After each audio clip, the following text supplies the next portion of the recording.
नमस्कार दोस्तों, हिंदी युग चैनल पर आपका एक बार फिर से बहुत बहुत स्वागत है। जैसा कि आपने थंबनेल देखा ही होगा, इस वीडियो में हम चर्चा करने जा रहे हैं उर्दू साहित्य के एक बड़े साहित्यकार रघुपति सहाय उर्फ फिराक गोरखपुरी साहब ने डिप्टी कलेक्टर का पद क्यों छोड़ा।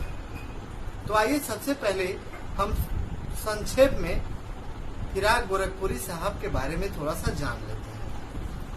फिराक गोरखपुरी साहब 28 अगस्त सन 1896 को गोरखपुर जनपद के एक गांव में पैदा हुए। इन्होंने स्नातक तक की शिक्षा ग्रहण की, तत्पश्चात सिविल सर्विस की परीक्षा दी, जहां पर इन्हें डिप्टी कलेक्टर के पद पर चयनित कर लिया गया। फिराक साहब कानपुर में एज ए डिप्टी कलेक्टर के रूप में तैनात थे। उसी समय महात्मा गांधी पूरे देश में अंग्रेजों के खिलाफ असहयोग आंदोलन की मुहिम छेड़े हुए थे, जिसकी सफलता के लिए वे शहर शहर जाकर तमाम जनसभाओं को संबोधित किया करते थे।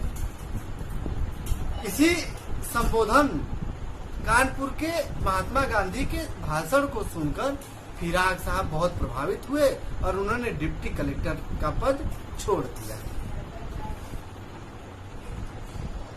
अब डिप्टी कलेक्टर का पद छोड़ने के बाद फिराक साहब पूर्ण रूप से क्रांतिकारी हो गए। वे अपने देश को अंग्रेजों से आजाद कराने के बारे में सोचने लगे। इसके लिए उन्होंने गोरखपुर के तुर्कमानपुर मोहल्ले के लक्ष्मी निवास से बिजली और बवंडर नाम के 2 अखबारों को निकालना शुरू किया, जिसकी भनक लगते ही अंग्रेजों ने इन्हें 1.5 साल के लिए जेल में डाल दिया। जेल से छूटने के बाद सन 1930 से लेके 1969 तक इलाहाबाद में ये अंग्रेजी के प्राध्यापक रहे। फिराक साहब को सन 1960 में गुल बेगम के लिए इन्हें साहित्य अकादमी का पुरस्कार मिला और उर्दू साहित्य का पहला ज्ञानपीठ पुरस्कार सन 1969 ईस्वी में फिराक साहब को ही जाता है। उर्दू साहित्य में जो पहला ज्ञानपीठ पुरस्कार मिला वह फिराक साहब को ही मिला।